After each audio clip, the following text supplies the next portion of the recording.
apologies to those that aren't here. I'll have to fill in that first part in the email text. So, all right, Kevin, you want to provide an update? Yes, I think we're still waiting on DOE to get us the modification 1, which will remove the conditions from the award. They've assured us that all of the documents that we've submitted are correct, except for a few of them. And I think Leslie's going to talk to part of the group at the end of this meeting about that. So we have one last step, I think, to get the conditions removed from the award. We're going to see if they're going to delay the process into the second quarter, so into January.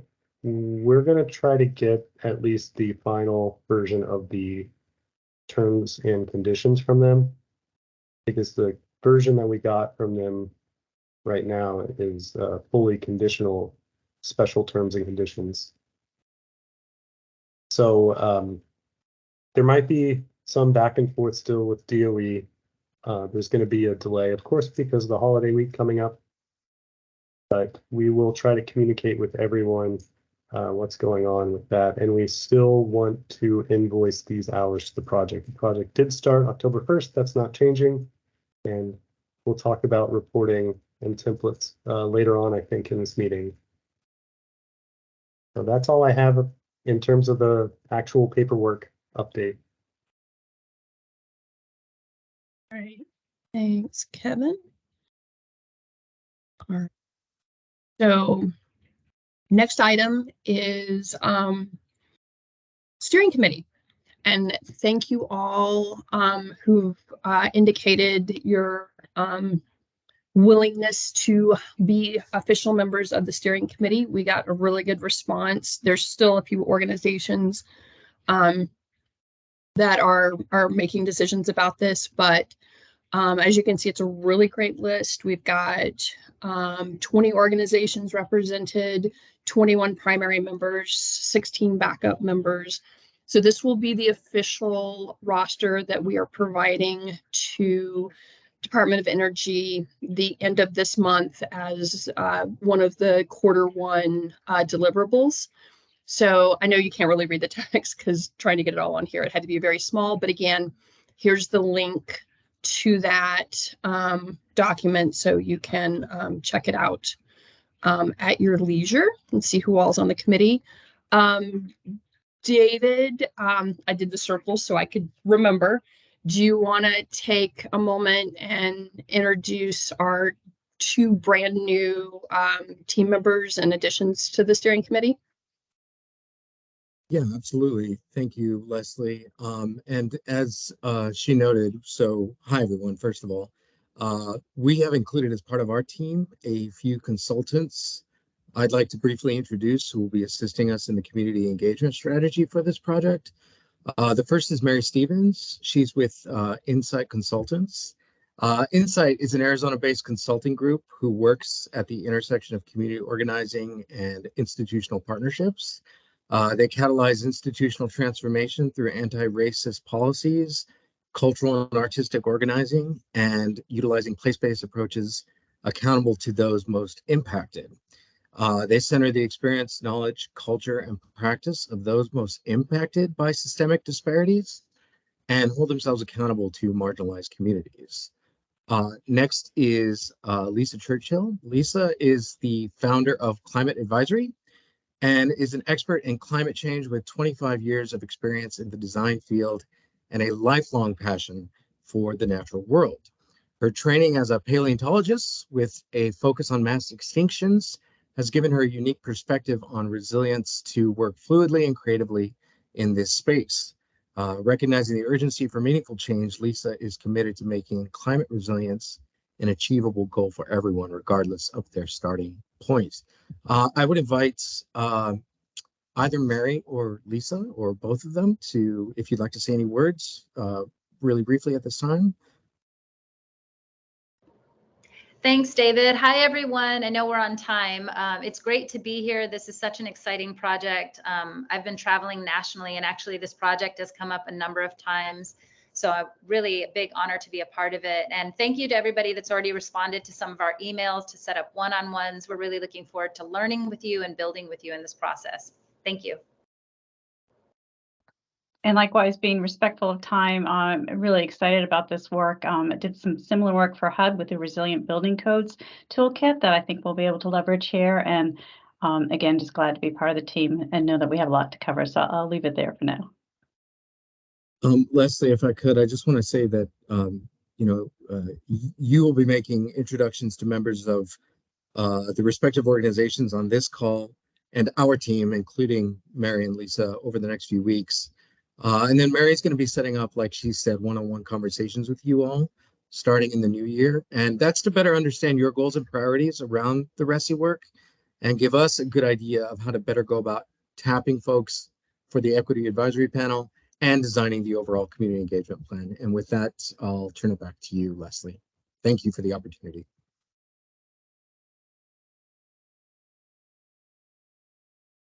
Actually, unmute. Thanks, guys, and it's great to have your expertise as part of this team. That was the official roster. That is what we're going to provide the DOE. I just wanted to quickly flag that we haven't heard from everyone. So all this means is, and you're not going to be, these folks are not going to be considered on the official roster. I'm not going to, put your name out there publicly or to DOE as a member of the steering committee unless I hear in the affirmative that that's what you wish. But it doesn't impact your status. We're not removing you off the calls. You will just continue to function, say, in an informal status on the steering committee. But just wanted to flag if any of you want to be on the official roster, we do have to turn it in before the end of the year, which really means by the end of next week. So if you do want to be on that official first roster, just let me know. All right. Okay. Kevin, kicking this back over to you on reporting templates. Sure thing. One question, sorry if you already covered this, but are you going to email out this PowerPoint after, or is this saved on SharePoint? Just looking at it, it looks like the one saved in the 2023 meetings folder. It looks a little different. Yes, I will be sending it out. I'll update the one on the folder. I got additions to the steering committee at the last minute, and I got it changed on this one, but not on the other PowerPoint. So I'll do that after the meeting. Okay. But yeah, I will continue to send these out and with the link so that everyone can navigate back to where this is and also where the recording is after each meeting. Great. Yeah, I just popped open the reporting template that I created, and we're already getting a fun issue with the SharePoint where I've got a blank document. So I'll just go off what we have on the slide here. I just set up a simple one-page Word document that has all of the information that we need at NBI from you to fill out our quarterly reporting requirements to DOE. So feel free to use this template. If your organization has another template that your finance department or whoever is handling this requires you to use, that's fine. Just try to make sure that you can get all of the information on here that we request. So I think the biggest thing on the quarterly reporting is including everyone's name and title, as you can see in the far left box here. So that's every individual that was involved in the meetings and spent time on the project. The rate, which should be coming from the budget that you had finalized with DOE, or the number from your letter of commitment. You have that, and you're providing in kind. We also need a description of the tasks, and for now, I think we are just in, is this task 1.1 in the SOPO, Leslie? I don't even remember off the top of my head what this would be. Project management, I guess. Well, I would call this the steering committee. It's 1.2. So probably for most people, the time you're going to be reporting for this first quarter is participation in the steering committee. Anytime you spent prepping for the meeting, any time you spent in follow-up for the meeting. If you have anything outside of that that you want to report as match, and you're not clear how to what to tie it to, just reach out to Kevin or myself, and we can help you with this. So Kevin, do they actually have to refer to the specific milestone itself, or can they just say, hey, I this is for participation on the steering committee? Yeah, that description would be good. I do think we need the number, at least the task number. So that limits it to what, 10 options, I think. You don't have to do like 6.3 or something, you just do task 6. So that we don't need that granularity. It does help us if you can have that, because NBI is receiving more than $750,000 of federal funds, that most of that's passing through us, but because that we are going to be audited for sure in the next year from DOE. So having some granularity here and record keeping is important to us. That'll help us out a lot. But yeah, I think at least the task referring back to the SOPO. Okay. So we should probably put together some guidance about that we can Sure. put in the folder for, along with the template, so that people can refer to. So when I said it, Go ahead. I was going to say, when I said it was task 1, that comment was really aimed at the jurisdictions. There are other tasks in the first period that the subrecipients may be working on. So as subs like LISC, you're probably in task 1 and task 2 at a minimum. So, but for the jurisdictions, you're just report your time that you've committed, and it's really revolves, I think, at this point around the steering committee participation. Stella, did you have a question? Yeah, I just wanted to clarify in these like reporting forms for partners like ICC, if we're tracking, like these types of meetings, do we have to put the task number associated with it, or would the description just be like the coordination call? Like how granular does it need to be in these reporting forms? So Kevin, you want the task number for everybody, correct? Yeah, maybe we can talk about this next time or send out some guidance. Just the high level task, and I think DOE they'll want to check to make sure that we're not reporting any hours on task numbers that aren't associated with the current budget period. That has been an issue before. So I think it'll help if we see the numbers. And yeah, I think, yeah, let me think about that, if that's okay. Yeah, I think we need to get some pretty clear guidance for everyone. Just so it's clear, like level of detail that you would like in this. If we say, okay, this is in support of task 1, is it a sentence? Is it 2 sentences? Do we have to hit on all the different things, or, is a high level summary necessary? And maybe, No, maybe what we can, title of the yeah. task.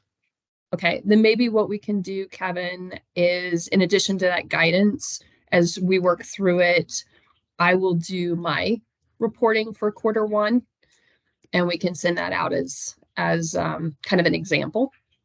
It'll be a little more involved than most everyone else's, because I'm kind of working across the various things at this point. But and the tasks are the big 10 buckets in the SOPO of work that we're doing. By task description of tasks, I meant that very specifically. Like it's really just the task. I was wish I had an example, but maybe we can use Tucson's. That's a good idea. Maybe just staring at this blank template isn't actually that helpful. And I do think it'll be pretty easy once you get a few of these filled out. Usually refer back to the previous quarter's submission and just modify it, make a new version. We do ask that you include the total amount billed to date. You'll see that's the bottom line here in the table. That really helps us keep track of records and just make sure that what you've invoiced is what we are telling DOE. And after 4 years, there's bound to be 1 or 2 misalignments there. So just having you reporting to us what you are saying you have billed to date is very helpful. So we owe everyone guidance. Tucson's as an example. This is for the first quarter, which runs October 1st through December 31st.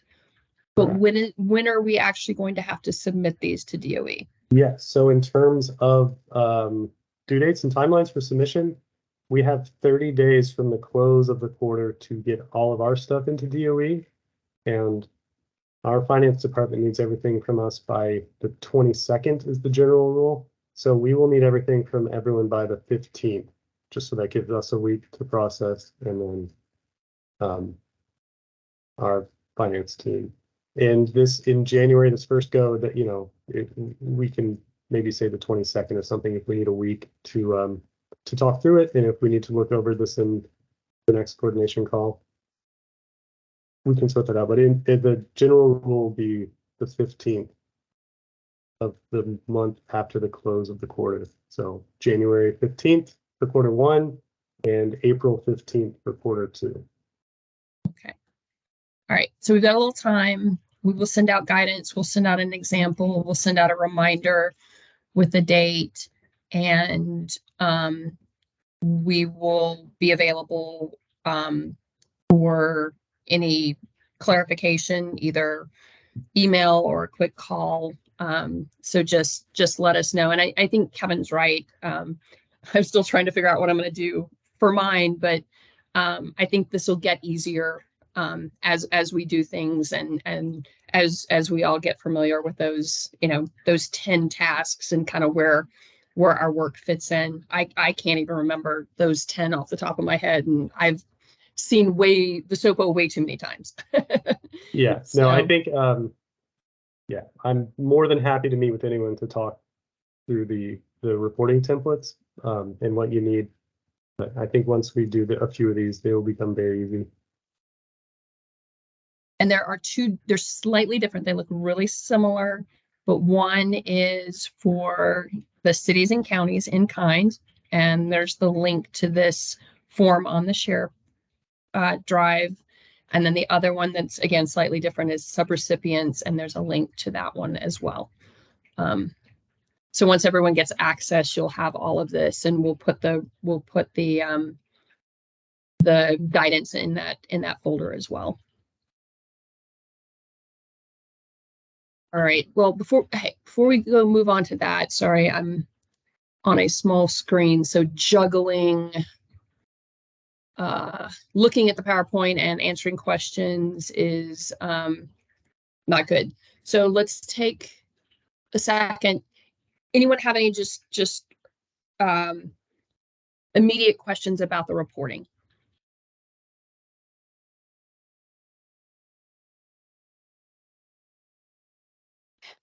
Leslie, this is Karen. I just wanted to make sure. So, when do you need this?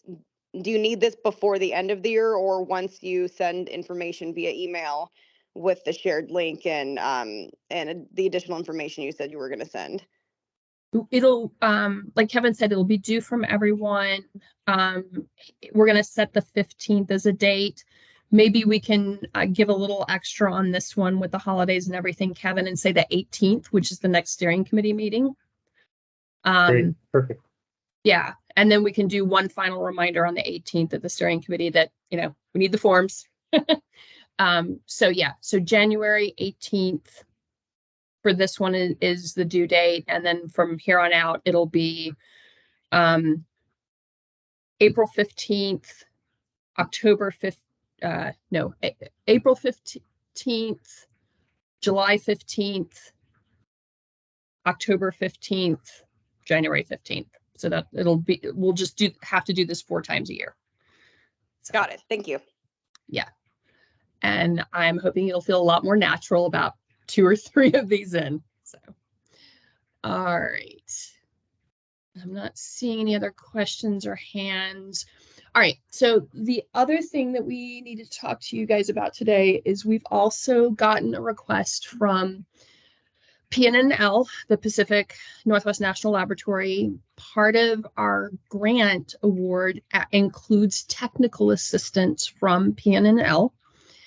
And they've asked us to put together the wish list of what we would like them to help us with. A couple of us put our heads together earlier this week and brainstormed an initial start on this. But we wanted to share it with you, share the link with you, and invite everyone to kind of add thoughts to this. And we can discuss this now too as well. We have to have it in by the end of this month. So we do have to work pretty quickly. It is for the whole project period. We need to be as specific as possible about some of the early technical assistance we want from them. Some of the later stuff can be a little more vague, but we do have to have it in this list. So what we've started with right now, so this is for the first phase. This is the first 18 months. We've asked that they assist with the development of the surveys that we're going to be doing in this first phase. And in particular, they have just finished up some work actually with Illume, who is going to be doing the surveys for this project around homeowners and their motivations, their perceptions of doing retrofits, and what are barriers to people doing those home retrofits and moving towards decarbonization on the residential side and existing. So we really want to take things like that DOE's done and see if we can leverage it as part of the survey work. So we're kind of asking them to be part of that development process. We are asking them to participate on the technical advisory committee. They requested that ICC revise the 2021 IECC training we'll be doing in phase 1 to reflect the new field studies that they've done for Arizona, New Mexico. So since they've asked for it, we've asked for their help. We've also put in, it's a little more of a general ask, but NREL and some other groups within DOE have been doing a little more thinking around what equity looks like with respect to energy and buildings. And so we're asking them to not just be like a technical code partner and that kind of traditional analysis, but can we bring in some of those folks that have been thinking about equity more systematically and get their input as well.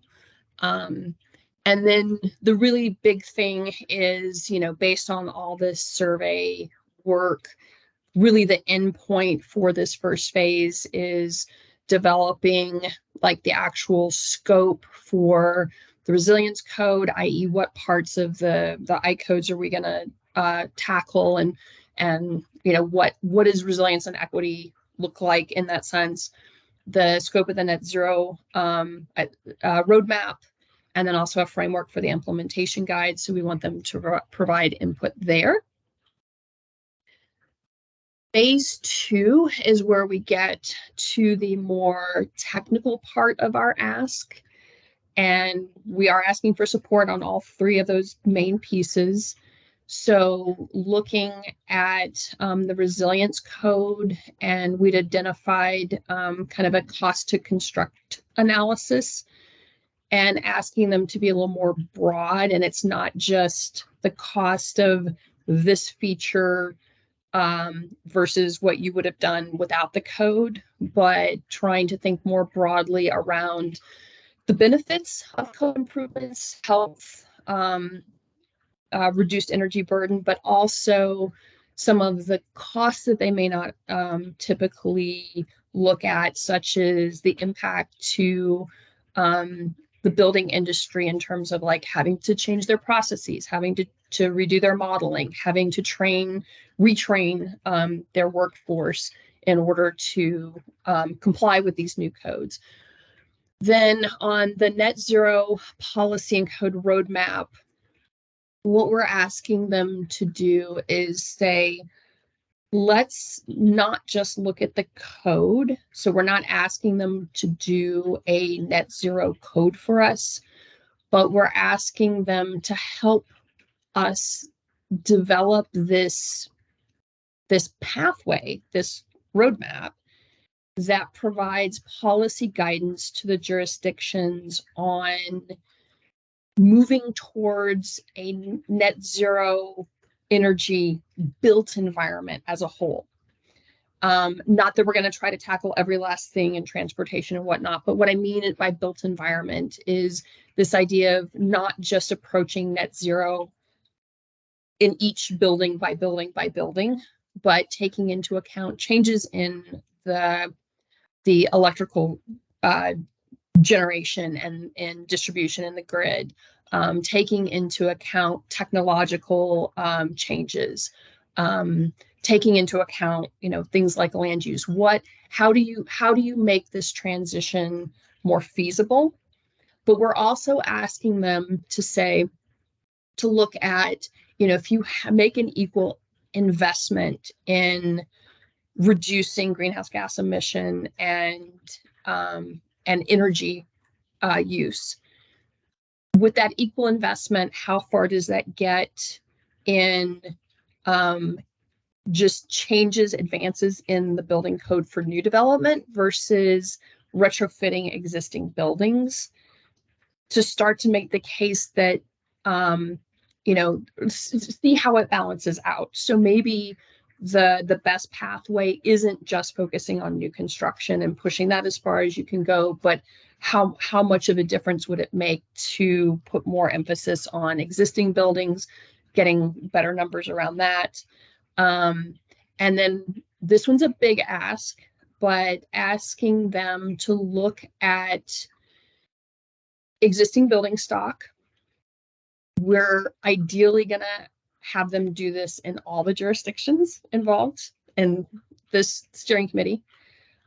Work with the utilities to get appropriate scaled in energy use data, and then use that to start to develop suites of potential action that would be most effective at the neighborhood scale, including potentially dealing with the existing built environment, not just, again, house by house by house or building by building, but dealing with them more at a neighborhood scale, perhaps throwing microgrids into that. So these are kind of examples, but giving you a sense of like, we're asking them to help us figure out kind of at a higher level, more of a policy level, beyond just the buildings. How do we get to this in the built environment, this goal of net zero energy in the best way possible, taking into account all the realities that we're dealing with. And then we've also asked them to collaborate on development of the living implementation guide. So since this one's the big one, and I am not a technical person, Clayton, Jonathan, you want to correct anything if I said it incorrectly, or you want to add to any of that? I didn't hear anything that was said incorrectly. I thought you did a great job, Jonathan. I think the only thing I would add, and this may have just been, you may have left this out for the sake of brevity, so I'll try not to be too long, is just that very last piece of looking at the energy use. We were also thinking about the existing distribution, looking at the existing distribution and transmission grids, and sort of other consequences of power generation and distribution that weigh on equity outcomes. So, where investment is going in from at the utility level, or where power lines may need to be, rebuilt, or where a new generation may need to be brought on board. Just sort of including that in our broader perspective on the approaches. Okay. That's all for me. All right. And Laura, you had a question about? Oh, yeah. I love the ideas that you have so far, Leslie. These are great. At one bullet point, you said the impact on the building industry. I think if it's possible also to look at the impact of the maintenance industry, because, after day one, all these new systems will need to be maintained, and we need to educate the workforce and train the workforce to possibly be looking at buildings differently than they have in the past. That is an excellent point. I'll add that to and keep in mind, this is just bullet point. I really kind of took a lot of the extra language out. The full list is actually an entire page long. But I definitely add that, Laura, and I do encourage people to help kind of refine this, add to it. I think the more specificity we can give, the better, because this is really the big ask for them. And then in the third phase is we want them continue collaborating on the living implementation guide, but we also want we're asking them that as it's appropriate, that with whatever analysis they've done for us, that they are there and able to participate in education sessions or the IECC training, and or collaborate on the education materials we'll be developing to help showcase that, that analysis that they've done. So these are the three phases. This is what we're asking for. As I said, it is due no later than the end of this month, i.e. in the next week, really. I know that's a quick turnaround. I wish they'd given us more time and more heads up. This request, I think, just came in, late last week, early this week. And so here is the link to that. I will, because it's so time sensitive, I will also send it out as an attachment when I send out the PowerPoint after the call. But please, for those of you who especially are building officials and green building folks and have a lot of expertise around the kinds of analysis that we might want to look for, please weigh in and give us your thoughts on that. Any other questions, suggestions, thoughts?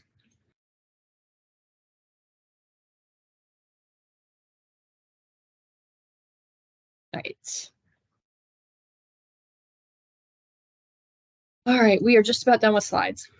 So Can I chime in real quick? Absolutely. On that last slide, just to reiterate, this is a part of the PMP. So hopefully you all are working on the project management plan, the spreadsheet that Leslie set up. I think, Leslie, you are coordinating that, correct? Yeah, but and I've got it on a later slide, so we'll get back to the PMP. Okay. Never mind. Yeah, every organization should be going through that, and in that you'll probably identify when and where you'll need P&L technical analysis. Yeah, that is a good point, and I will make sure to come back to that, Kevin, when I get to that slide. Okay, so we put this together because we keep talking about different teams and there's all these players involved, and so we've kind of been thinking about like what is all of us and our participation mean in terms of like actual project governance. MBI is the applicant on our behalf. They're the ones that are ultimately responsible to DOE. They're the grant administrators. They're gonna give us all the the administrative things that we absolutely have to do to just comply with the grant, making it as easy as possible for us to do that. But we all have roles in this, and so this was really intended just to kind of bring some clarity to, you know, who's involved at what levels. And we can put more kind of structure to this and you know, have more of a narrative explanation. But this is kind of where we're evolving to, is that we do have a core team. That core team at this point is NBI, LISC and their team members, which is why we wanted to introduce Mary and Lisa early on.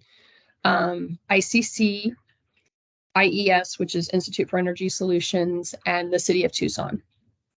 And this core team will also be meeting monthly, maybe at times even more frequently.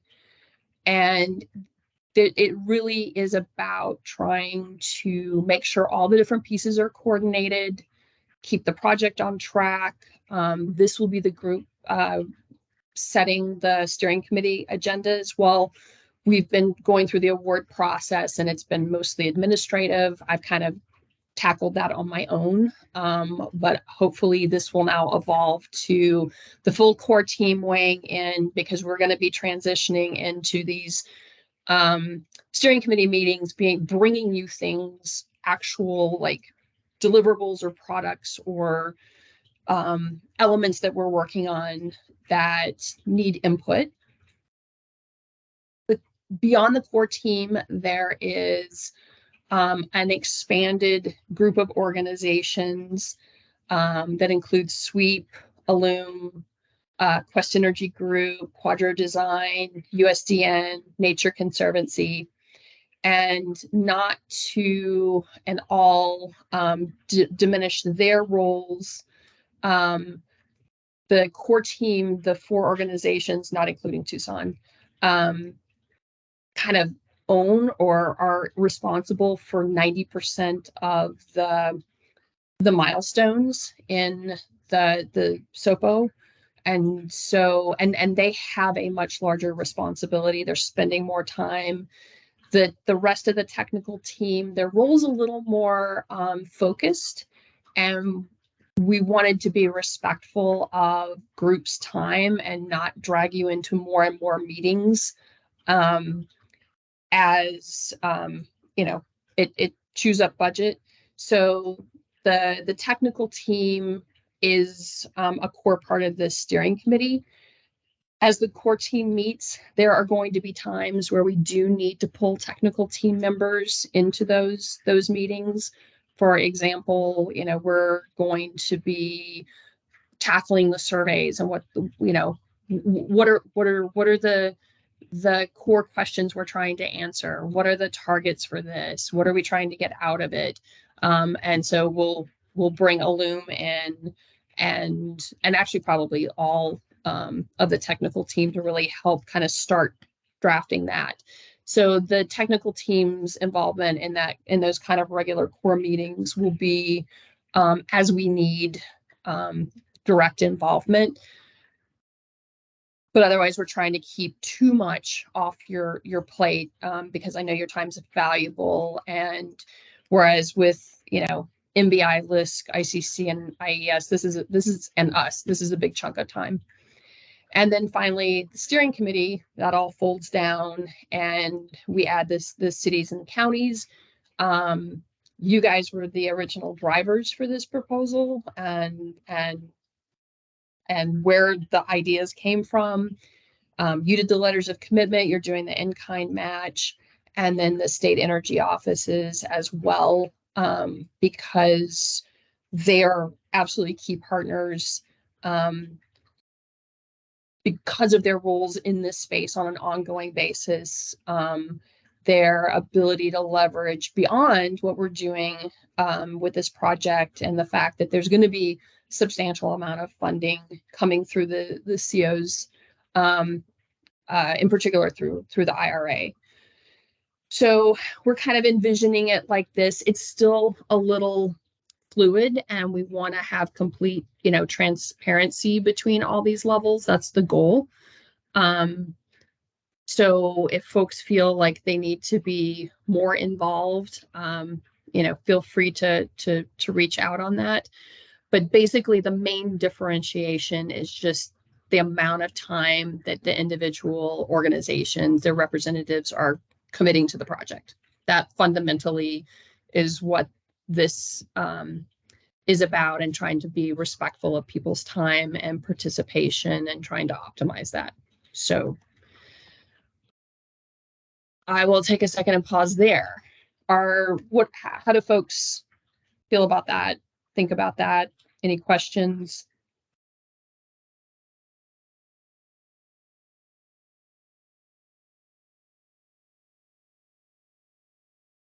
Seeing a thumbs up. Okay. So we're just wanting, like I said, to be transparent with this, that there's a lot of work going on behind the scenes, and just wanting you to know who's doing it, how people are involved, and, and kind of who's driving this. And hopefully after this one, I will not be the one running these meetings, because we're going to be bringing things to you. I am really hoping we're transitioning into a mode where it's going to be the technical partners that will be driving this process. All right, next to last, wanted to see if anyone has had the time to go through the SOPO. As Kevin said, we've gotten an indication that DOE is good with all the documents. They haven't sent us back the actual formal final, but if they're okay with all the edits, then this pretty much is it. It's just not the formalized one. So as I said, this is really kind of be our guiding document, and I want to give folks a chance to just ask questions or comments, although I think at this point we're not making any changes.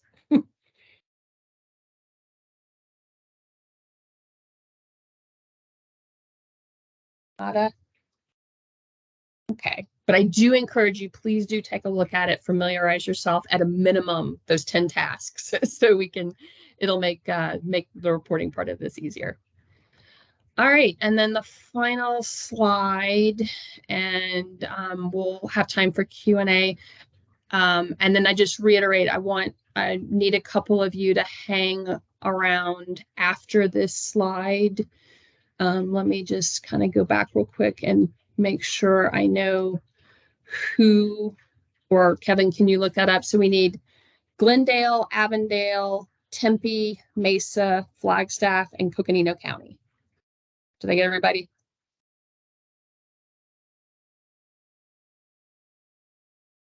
We're looking for the list. Okay, Right. we'll reiterate it. I think those are the 6. We just need you to hang for a couple minutes afterwards. We have a small ask for you to get the last paperwork done for DOE. So, all right, so next steps. So Kevin mentioned project management plan, PMP.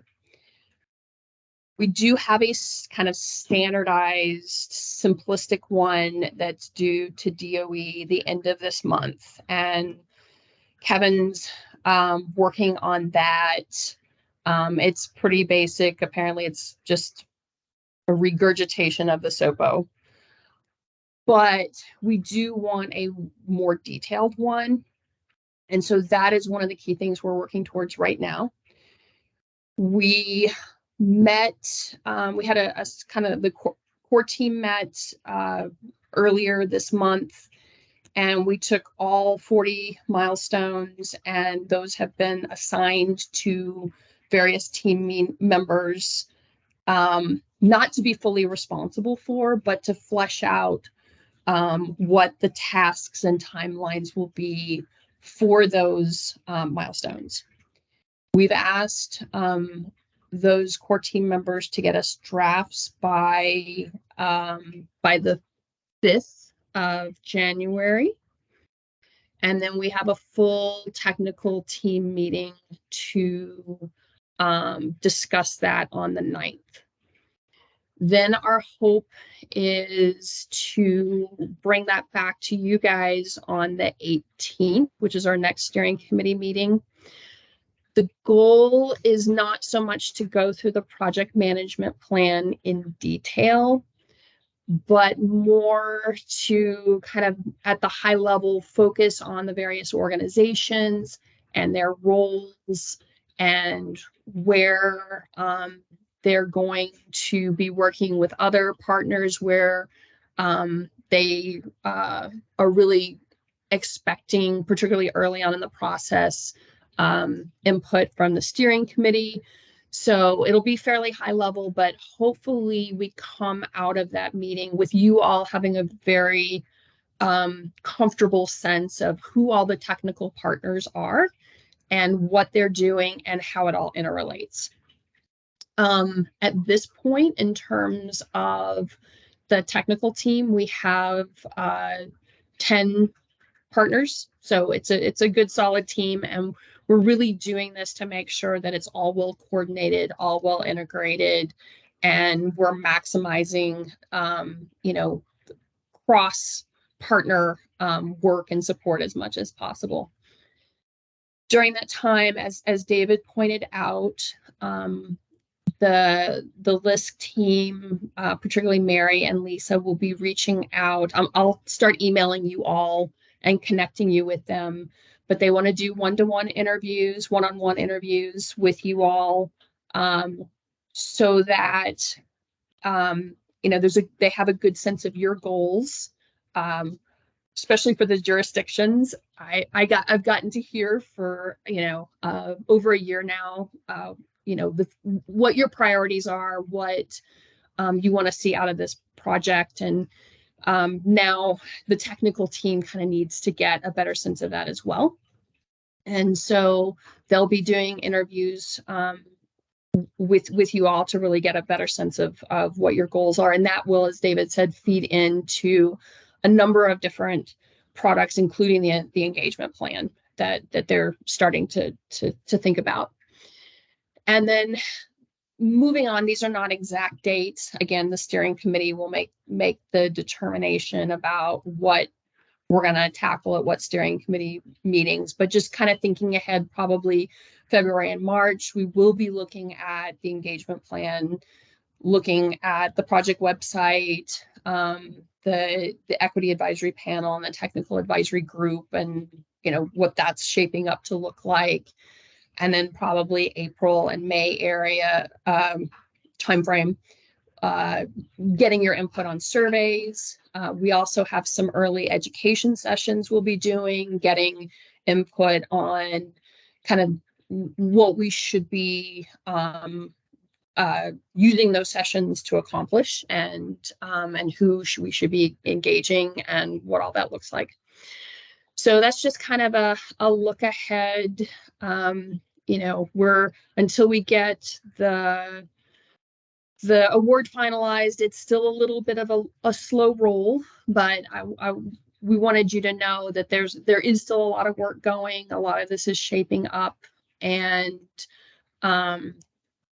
we're moving as fast as we can, and really looking forward to 2024. And I think we'll be starting to really get going in that time frame. So I want to leave a few minutes so we can talk with those few jurisdictions. So again, Flagstaff, Glendale, Avondale, Mesa, Tempe, Coconino County. Did I miss anyone, Kevin? I think that was all 6. I put it in the chat too. Okay, cool. So if you guys will hang just for a minute, that's all I had, unless there's any questions or anything. And if not, have a wonderful holiday, everyone. I will get notes out after this meeting, links, forms, but please, at a minimum, look at the technical assistance request. Please help us shape that and get as much as we can from PNNL. Great. Okay, so everyone except for those jurisdictions are free to jump. And I will stop sharing. All right, and I think we have everybody. So Nina, so we got Coconino County. We can probably stop recording too, right? Oh, yep. Thank you. I am